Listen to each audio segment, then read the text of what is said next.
Ministro Joaquim Barbosa, sob a relatoria de Vossa Excelência, trago a julgamento deste plenário a medida cautelar em ação direta de inconstitucionalidade 4565, que procede do Piauí, requerente Conselho Federal da Ordem dos Advogados do Brasil, requeridos o governador do Estado do Piauí e a Assembleia Legislativa do Estado do Piauí. Haverá sustentação oral e, portanto, Vossa Excelência tem a palavra inicialmente apenas para o seu relatório. Senhor presidente, o dispositivo, o texto impugnado foi assim redigido. Artigo 1º. Imposto sobre operações relativas à circulação de mercadorias e prestações de serviços de transporte interestadual e intermunicipal e de comunicação, ICMS, de que trata a Lei nº 4.257, incidirá sobre as entradas neste Estado de mercadorias ou bens oriundos de outras unidades da Federação, destinados a pessoa física ou jurídica não inscrita no cadastro de contribuintes do Estado do Piauí, independentemente de quantidade, valor ou habitualidade que caracterize ato comercial. Parágrafo único. O valor do ICMS a ser exigido na hipótese de que trata o caput corresponderá a uma carga tributária líquida entre 4,5% e 10%, aplicada sobre o valor da operação constante no respectivo documento fiscal, conforme disposto em regulamento. O ato do Poder Executivo regulamentará a aplicação do disposto nesta lei. Em síntese, sustenta-se a violação do artigo 150, inciso 5º, 152 e 155, parágrafo 2º, inciso 6º e 7º-B da Constituição.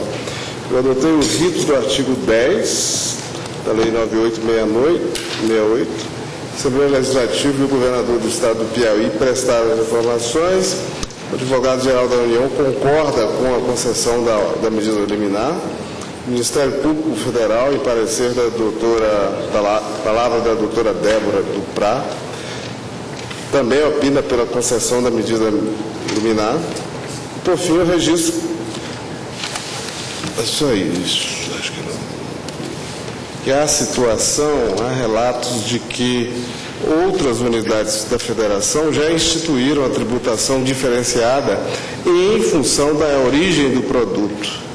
E outros estados estão também cogitando seguir o mesmo caminho. Esse é o relatório, senhor presidente. O relatório falará pelo Conselho Federal da Ordem dos Advogados do Brasil, requerente, seu presidente, doutor Ofi Cavalcante. Senhor presidente, muito obrigado. Senhores ministros, mais uma vez, desculpem vir à tribuna seguidamente, mas na condição de legitimado universal, como referiu o ministro Marco Aurélio, a ordem está muito atenta no Brasil inteiro, com sua capilaridade. São cerca de 900 unidades da ordem no Brasil inteiro, entre subseções, seccionais, e, evidentemente, nós fazemos uma fiscalização em favor da sociedade. Essa é uma questão que, efetivamente e lamentavelmente, demonstra a existência da chamada guerra fiscal entre os estados brasileiros. É um fenômeno lamentável em função das próprias diferenças regionais existentes, e os estados de menor poder aquisitivo acabam por tentar encontrar mecanismos a fim de fazer com que haja uma maior receita interna em detrimento de princípios constitucionais e princípios legais. No caso específico, o Estado do Piauí, no dia 30 de dezembro do ano passado, tentando respeitar o princípio da anterioridade, da anuidade, editou esta norma que o relator ministro Joaquim Barbosa refere, taxando entre 4,5% a 10% todas, absolutamente todas, ministros, as entradas de mercadorias ou bens oriundos de outras unidades da Federação destinados a pessoa física ou jurídica não inscrita no cadastro de contribuintes daquele Estado. independentemente de quantidade, valor ou habitualidade que caracterize ato comercial. O objetivo dessa norma, e que outros estados já vêm seguindo também, sobretudo da região Nordeste, é de vedar ou de diminuir a aquisição de bens por consumidores, bens vendidos através do comércio eletrônico, pela internet. E aí, por determinação constitucional, o ICMS ficaria para o estado de origem. Querem que o cidadão pague, além da origem, também pague no destino. Isso, ao ver aos advogados do Brasil, contraria a disposição do artigo 150, parágrafo 5º da Constituição Federal, que aquilo que todos reconhecem, o chamado princípio da não discriminação, ou o princípio da liberdade de tráfego, justamente com o objetivo de impedir que haja barreiras fiscais entre os estados da federação.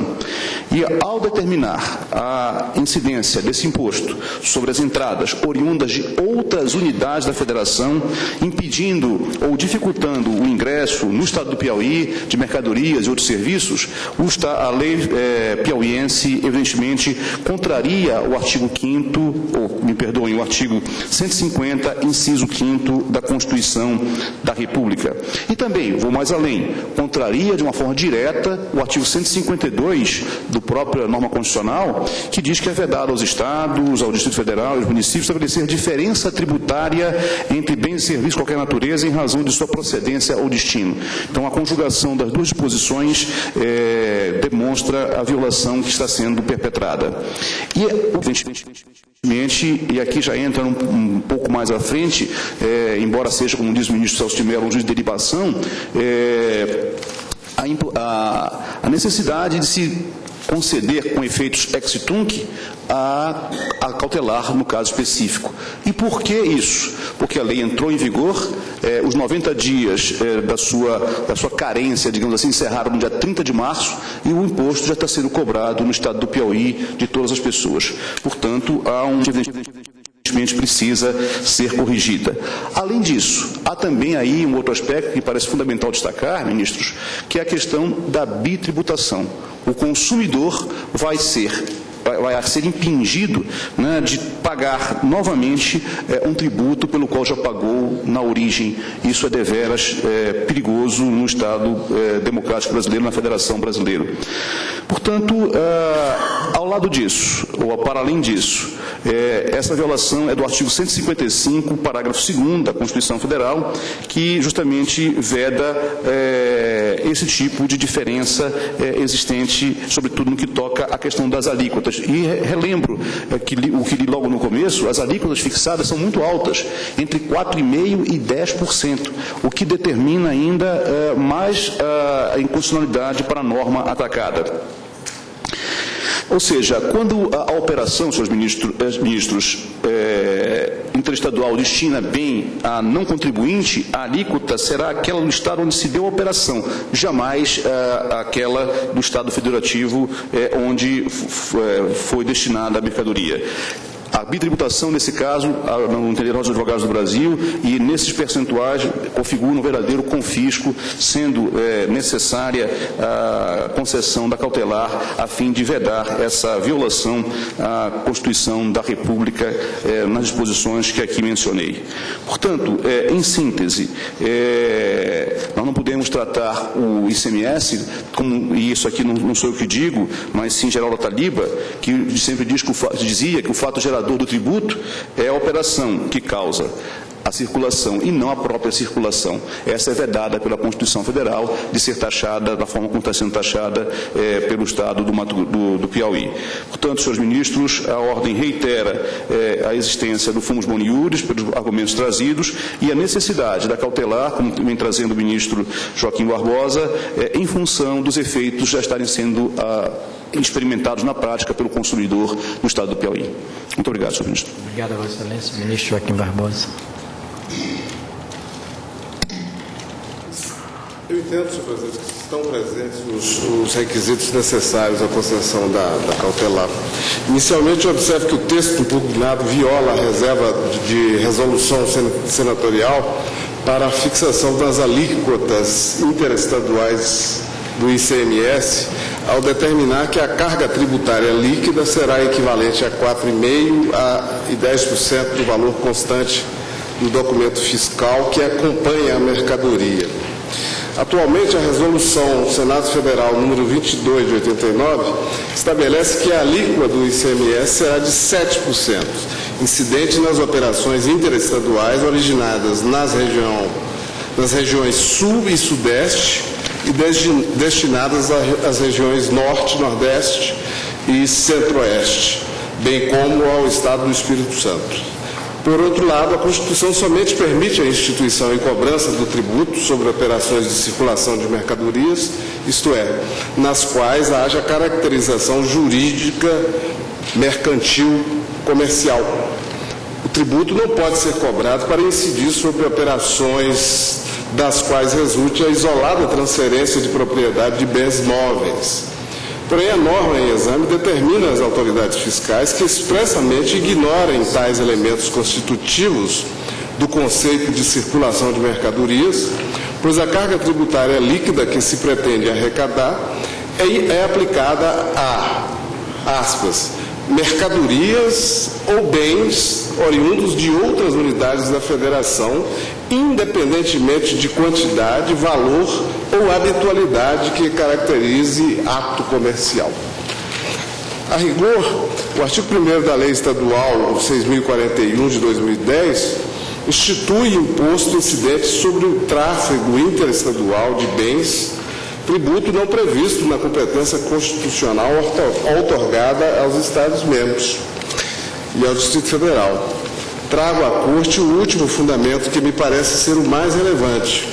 Refiro-me à violação ao Pacto Federativo e à proibição do tratamento discriminatório entre entes federados, ou, se quiserem, regra da liberdade de tráfico, artigo 150, inciso 5º e 152 da Constituição. O Estado do Piauí narra que a maioria dos centros de produção e de distribuição de produtos industrializados está localizada nas regiões Sul e Sudeste de nosso país. Trata-se de estados muito industrializados e que concentram boa parte da riqueza financeira nacional.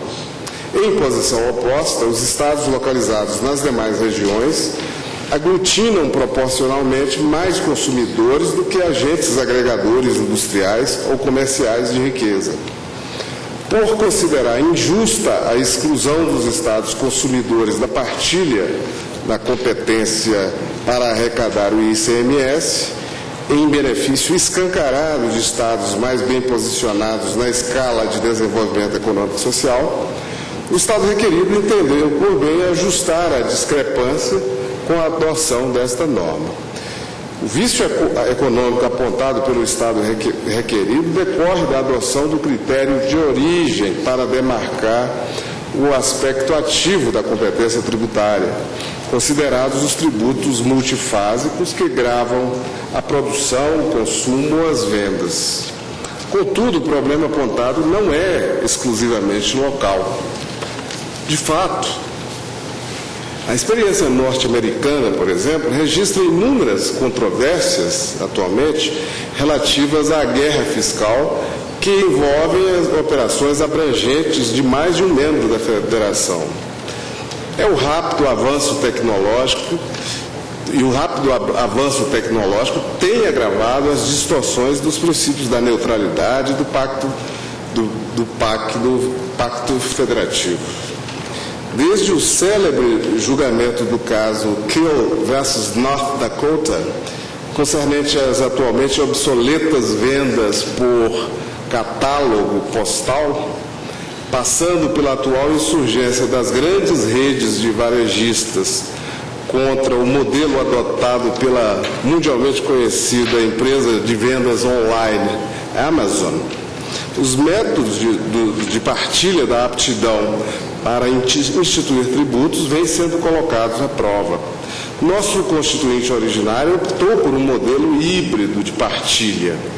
Nos termos do artigo 155, inciso 7º da Constituição, o estado de origem da mercadoria foi adotado como critério padrão, com as seguintes especificações. Inciso A. Operações interestaduais cuja mercadoria é destinada a consumidor final contribuinte do imposto. O Estado de origem aplica a alíquota interestadual e o Estado de destino aplica a diferença entre a alíquota interna e a alíquota interestadual. Há, portanto, tributação concomitante ou partilha simultânea do tributo. Quer dizer, ambos os estados cobram o tributo nas proporções já indicadas. B. Operações interestaduais cuja mercadoria é destinada a consumidor final não contribuinte. Apenas o estado de origem cobra o tributo com aplicação da alíquota interna. C. Operações interestaduais cuja mercadoria é destinada a quem não é consumidor final. Apenas o estado de origem cobra o tributo, com a aplicação da alíquota interestadual. D. Se a operação envolver combustíveis e lubrificantes, a inversão. A competência para a cobrança é do estado de destino da mercadoria e não do estado de origem. Adequada ou inadequada em termos econômicos e sociais, a opção política feita pelo constituinte originário é precisa e nítida. Nas operações interestaduais, aplica-se a regra da tributação exclusiva pelo estado de destino, se a mercadoria for combustível ou lubrificante. Nos demais casos, prevalece o critério de origem, na hipótese de operação realizada com o consumidor final, que também seja contribuinte do tributo. Os argumentos do Estado requerido, relativos à disparidade abissal entre as diversas regiões do nosso país, são relevantes, mas a alteração pretendida depende de verdadeira reforma tributária que não pode ser realizada unilateralmente por cada ente político da federação. De modo semelhante, eu vou acelerar um pouco esse voto, dado o adiantado da hora, senhor presidente. Vejo o perigo em mora, pois o rápido pronunciamento sobre a aparente inconstitucionalidade das provisões impugnadas é essencial para reconduzir aos instrumentos legítimos a busca por uma solução do problema enfrentado pelo Estado do Piauí. Esse tipo de ação unilateral fomenta outras ações unilaterais, é a chamada guerra fiscal. Ante o exposto, eu concedo a liminar pleiteada para suspender a eficácia da lei estadual impugnada. Como voto? Então, Vossa Excelência concede a cautelar para suspender a eficácia da lei estadual agora impugnada. Como voto, ministro Luiz Fux? Senhor presidente, o ministro Joaquim Barbosa já esgotou grande parte daquilo que eu tinha anotado para expor, e eu apenas queria destacar de forma objetiva que a lei complementar 87/96, a lei Candia, é o diploma que define o local da operação da prestação para os efeitos de cobrança do imposto, definição do estabelecimento responsável, como sendo estabelecimento de mercadoria ou bem, ou do estabelecimento onde se encontra no momento da ocorrência do fato gerador, na forma do artigo 155.2.1a da Constituição Federal. E o faz com base no artigo 155, parágrafo 2º, inciso 12d, a lei Candira, ele se remete, porquanto a Constituição estabelece que cabe à lei complementar fixar para efeito de sua cobrança a definição do estabelecimento responsável, o local das operações relativas à circulação de mercadorias e da prestação de serviços, sendo a alíquota definida pela própria Constituição como alíquota interna, conforme o artigo 155, parágrafo 2º, inciso 7º, linha B. Assim, cabe ao Estado de origem a tributação e não como fez a lei em causa ao Estado onde situado o adquirente. Então, há esse vício prima facie evidente da inconstitucionalidade da lei. Por outro lado, o conteúdo da lei, anotei, senhor presidente, ele provoca justamente por isso uma bitributação, ao permitir a tributação na origem e no destino. E, com isso, ele atenta contra o artigo 155, parágrafo 2º, inciso 7º-B, porquanto a operação será exatamente tributada na origem e no estado do Piauí, que é o destino da operação.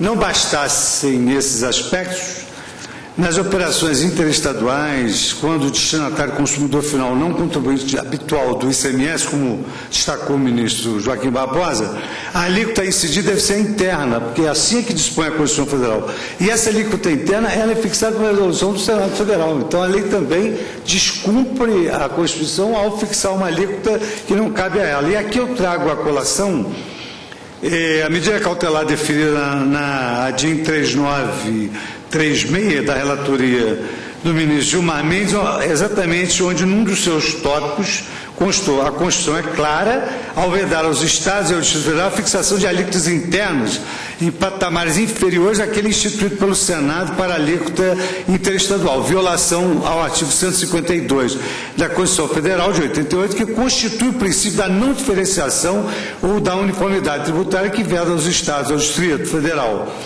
e aos municípios estabelecer diferença tributária entre bens e serviços de qualquer natureza em razão de sua procedência ou destino. E nós sabemos, senhor presidente, que uma visão interdisciplinar aqui se quer evitar uma guerra fiscal entre os Estados. O ICMS tem uma importância fundamental, satisfaz as necessidades coletivas de todos os Estados e, evidentemente, que nenhum deles pode se utilizar de uma estratégia tributária para fazer com que os recursos sejam recolhidos somente naquela unidade da Federação. A esse respeito, também eu trago, também na relatoria do ministro Joaquim Barbosa, a ADIM 3389, onde também aqui o plenário deferiu a liminar, exatamente numa hipótese idêntica à que está se tratando aqui no presente momento. Então, exatamente por violar a uniformidade que deve se pautar a cobrança do ICMS no território nacional, incorrendo em verdadeiro passo rumo à instauração de uma guerra fiscal, a lei subjúdice deve ser declarada inconstitucional e assim como voto acompanhando Sua Excelência o relator. Sua Excelência acompanha. Concedendo a cautelar. Como voto o ministro Dias Toffoli? Com o relator. Com o relator. Como voto a ministra Carla? Também, presidente, com o relator. Como voto o ministro presidente, eu voto com o relator, cumprimentando pelo brilho do seu voto. Queria apenas assinalar um aparente paradoxo que existe na Constituição. O artigo 155, caput, confere aos municípios, aos estados e ao Distrito Federal a competência para instituir, dentre outros impostos, o ICMS. À primeira vista, pareceria que se trata de um imposto exclusivamente estadual e, portanto, sob o controle absoluto das autoridades locais. Locais no sentido de um ente federativo de segundo nível. Mas, por outro lado, o artigo 155 traz um parágrafo 2º e um inciso 12 com várias alíneas que demonstram com clareza que o ICMS constitui, na verdade, um imposto de caráter nacional, porquanto ele regula a circulação de mercadorias em todo o território nacional e do território nacional para o exterior. Portanto, tendo em vista esse dúplice aspecto, mas com a prevalência do caráter nacional do ICMS, não poderia, evidentemente, uma lei local, uma lei do Estado do Piauí, regulá-lo nesta minúcia com que o fez. Então, acompanho o eminente relator. Como vota? Senhor presidente, apenas porque Vossa Excelência nos concita essas coisas pela sua belíssima personalidade jurídica, eu vejo que a Constituição estabelece que todos os poderes independentes, como o Legislativo, o Executivo e o Judiciário, eles devem ser harmônicos. Então, e só faltou também incluir que o Brasil é um Estado democrático de direito, formado pela união indissolúvel dos seus estados e municípios, também devem ser harmônicos. Daí, evitar a guerra fiscal com essa estratégia. A finalidade, quer dizer, o artigo 155 pré-anuncia que eles teriam uma certa independência, mas para evitar essa desarmonia, também interdita estratégias que conduzam à guerra fiscal. Né? Então, essa filosofia da Constituição é essa. Muito bem, Excelência. Como voto o ministro Marco Aurélio? Como voto o ministro Sérgio Melo? Senhor presidente, acompanho o voto do ministro relator, que bem analisou a questão e destacando que essa complexa disciplina constitucional que dispõe sobre e rege a tributabilidade mediante ICMS resulta do caráter eminentemente nacional dessa espécie tributária que se inclui na esfera de competência impositiva dos Estados-membros. A jurisprudência do Supremo Tribunal Federal tem sido muito clara, rígida, rigorosa nesse tema, em ordem a evitar precisamente a questão grave da guerra fiscal entre os Estados-membros e o Distrito Federal. A lei complementar, ela não contempla a incidência e teria que completar. Consequentemente, o Estado-membro não tem ampla liberdade decisória, não obstante a espécie tributária se inclua na sua esfera de competência impositiva, para delinear como bem lhe aprouver o tratamento normativo dispensado a esse imposto. Parece-me que o voto do eminente ministro Joaquim Barbosa aborda de forma extremamente adequada esse aspecto, sem se falar também na incidência, no caso, daquela limitação clara que emana do artigo 152 da própria Constituição da República. O fato é que há uma aparência de múltiplas infrações à Constituição da República por parte do Estado do Piauí, o que justifica a concessão do provimento cautelar. Agora, eu notei que o eminente presidente do Conselho Federal da OAB postulou que se outorgasse com eficácia ex tunc a medida cautelar. Eu não sei se o tribunal, acho que não se pronunciou ainda sobre... Não.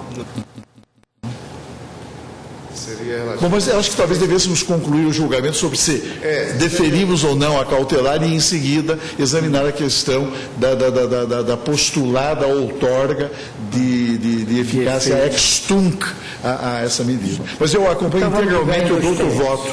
Acompanho integralmente o doutor voto do eminente relator. Eu também acompanho, cumprimento Sua Excelência e os demais ministros. Se me permitir, desculpe. Porque a lei entrou em vigor a partir de 1º de abril deste ano. Eles estabeleceram a publicação, respeitando o princípio da anterioridade constitucional, se deu em 30 de dezembro, e deram um prazo nonagesimal para a validade dela, para a eficácia dela, melhor dizendo. E ela entrou em vigor dia 1º de abril. E como nós já estamos ultrapassando essa data, certamente ela deve ter gerado algum efeito, por isso do pleito de efeito ex tunc. Então, subsequentemente a esse julgamento da cautelar, colocaremos em discussão a questão da eficácia temporal da nossa decisão. Apenas em 7 dias. 7 dias apenas. Mas pode trazer insegurança. Eu também acompanho, proclamo o resultado, cumprimento Vossa Excelência. Então, nós concedemos a cautelar para suspender a eficácia da Lei Paraense 6.041, Piauiense, da Lei Piauiense 6.041 de 2010, Lei do Estado do Piauí, portanto. Agora, como vota o relator no que toca ao pedido de efeito... Não, presidente, eu acho que seria bom como medida profilática em relação a outros estados, né? E é um ponto importante destacar: a impugnação a esta lei estadual foi manifestada em fevereiro, tenho a impressão, de 2011, portanto, em momento que antecedeu ao início da eficácia da lei piauiense. Exatamente. Houve diligência por parte do legitimado, não é? As áreas do processo deliberativo aqui do Supremo que não permitiram. O risco não é acentuado para abrirmos uma exceção à regra segundo a qual o deferimento da liminar surte efeitos a partir do julgamento. Ordinariamente, mas Essa é a regra, essa é a regra, mas se não me falha a memória, até por iniciativa da ministra Carmen Lúcia, está sob júdice a questão da modulação.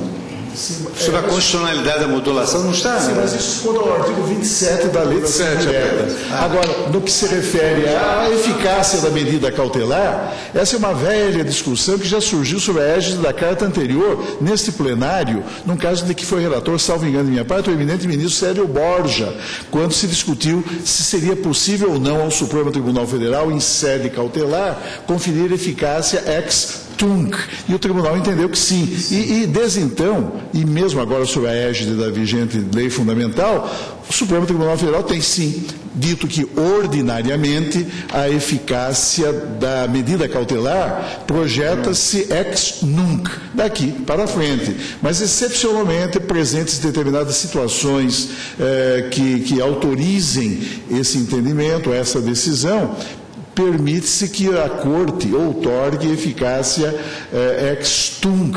Por quê? Porque, afinal, se declarada a inconstitucionalidade da lei, qual é a eficácia normal dessa declaração de inconstitucionalidade? É a própria nulidade do ato declarado inconstitucional. Aí sim, a nossa decisão retroagirá até o momento em que se deu a edição do ato estatal impugnado.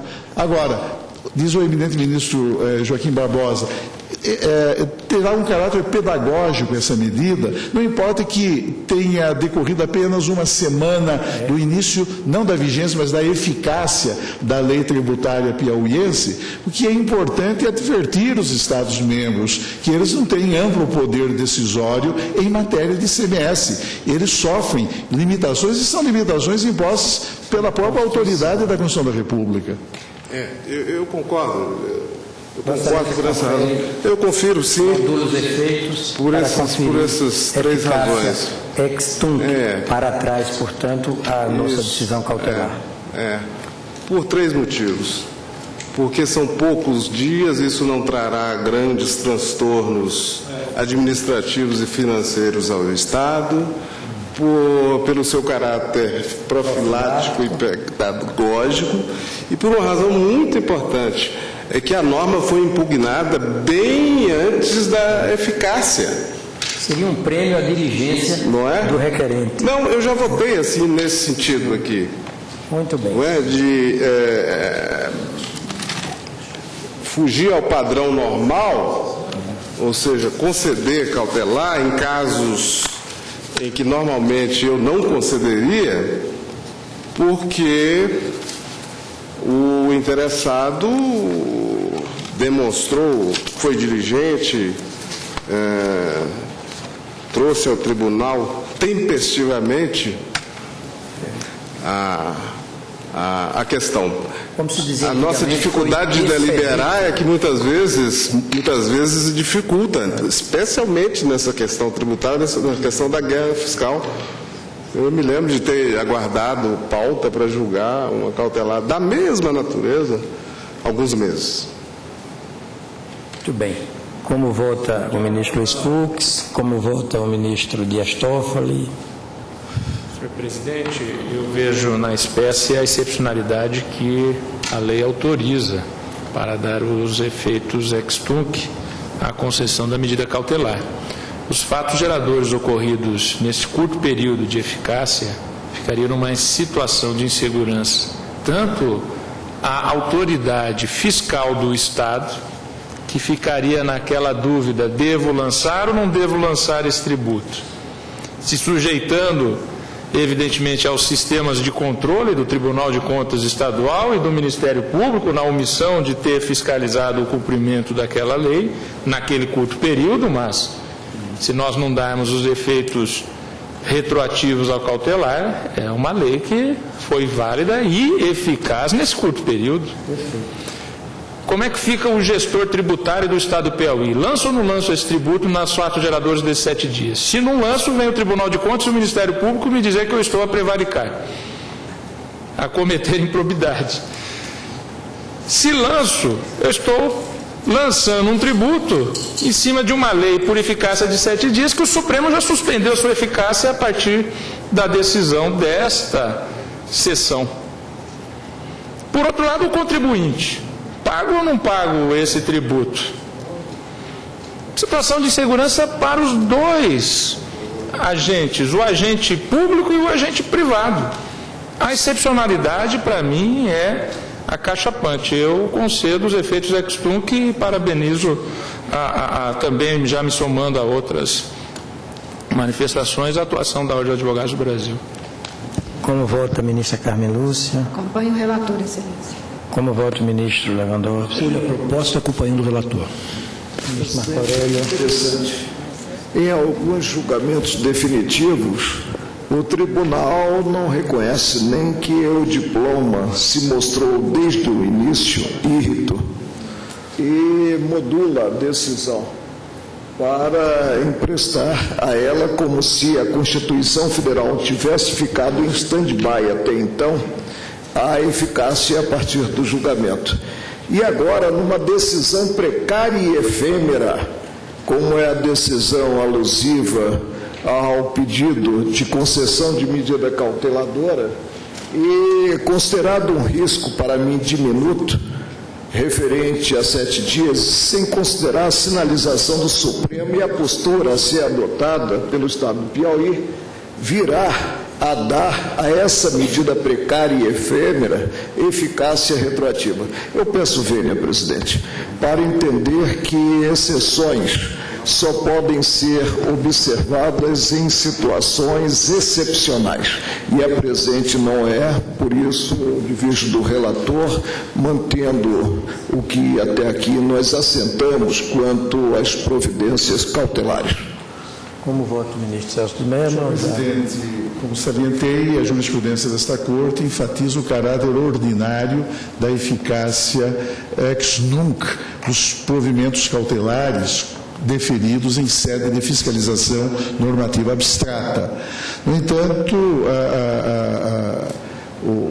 a densidade jurídica que caracteriza a pretensão de inconstitucionalidade deduzida aqui no caso pelo Conselho Federal da Ordem dos Advogados do Brasil, além de precedentes específicos a respeito da matéria, quer aqueles que advertem os Estados-membros de que, em tema de ICMS, são limitados os poderes normativos de que essas unidades federadas dispõem, de um lado, e de outro, como salientou o eminente ministro Luiz Fux, ao se referir a um precedente específico da palavra do eminente ministro Joaquim Barbosa a respeito da questão da uniformidade tributária, fundado no artigo 152, e cuja, enfim, suposta transgressão se renova neste caso.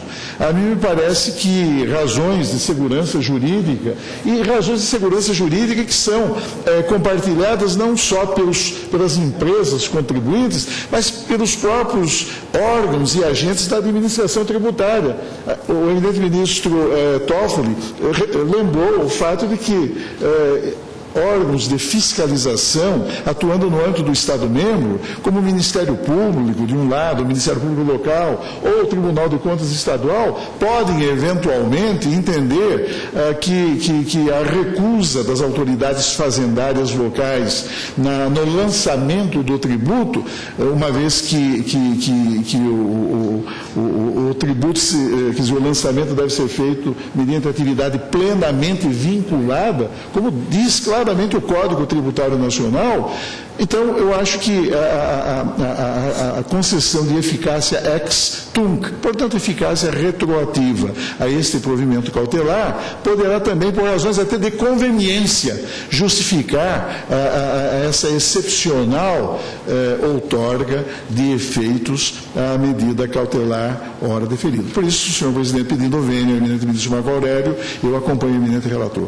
Senhor presidente, eu gostaria de acrescentar. Esta é, em realidade, uma causa, talvez a causa mais nobre de uma federação é essa que nós temos diante de nós. Uma causa em que unidades da federação se debatem entre elas num campo sensibilíssimo que é a matéria tributária. É disso que nós estamos tratando. Briga entre estados em jogo. Hein? A própria economia do país está em jogo. A economia, a federação, não é? Ministro, a matéria está decidida. Não, eu apenas Passou uma voz no plenário em sentido... Não, mas essa voz vai talvez impedir a concessão, Não, né? Ministro Marco Aurélio é uma voz relevante. É uma voz relevante. Não, eu estou muito acostumado a ficar isolado no plenário, né? O que eu faço questão é que se consigne como eu votei. E repito mais uma vez, colegiado é somatório de forças distintas. Sem dúvida. Bem, já estamos cansados, né? Desde ontem isso. Eu também adiro ao voto do eminente relator, no sentido da modulação dos efeitos para trás, ou seja, retrospectivamente, retroativo, portanto. E acho também que há uma excepcionalidade suficiente para justificar essa atribuição desses efeitos temporais retroativos ao provimento cautelar que já concedemos na primeira fase da votação. E o alcance retroativo atinge a lei no momento em que ela foi publicada. Nós vamos dar essa eficácia retroativa? O momento da publicação da lei, ou Da seja, edição o da lei. nascedouro da eficácia da lei, desde o primeiro dia. E Apagam-se todos os efeitos. E também acho que o ministro Joaquim Barbosa foi particularmente feliz quando falou do efeito pedagógico, profilático ou educacional da nossa decisão, porque é uma decisão que adverte os estados de que garra fiscal não é guerra fiscal, não é uma diferença muito grande entre as duas coisas, e por isso eu proclamo o resultado. fiscal, né? Porque a garra é justificável, mas não se descambar para a guerra fiscal. Então, proclamo o resultado. Foi concedida a cautelar para suspender a eficácia da lei estadual piauiense 6.041/10, com efeitos ex tunc, portanto, efeitos retroativos. A partir da edição da própria lei. Complemento, a partir da edição da própria lei. Vencido como sempre, brilhante, judicioso voto, aguerrido voto do ministro Marco Aurélio. Quanto à eficácia? Quanto à eficácia, tão somente. Porque eu votei com a maioria Quanto à concessão relativamente à suspensão. Declaro encerrada esta sessão ordinária.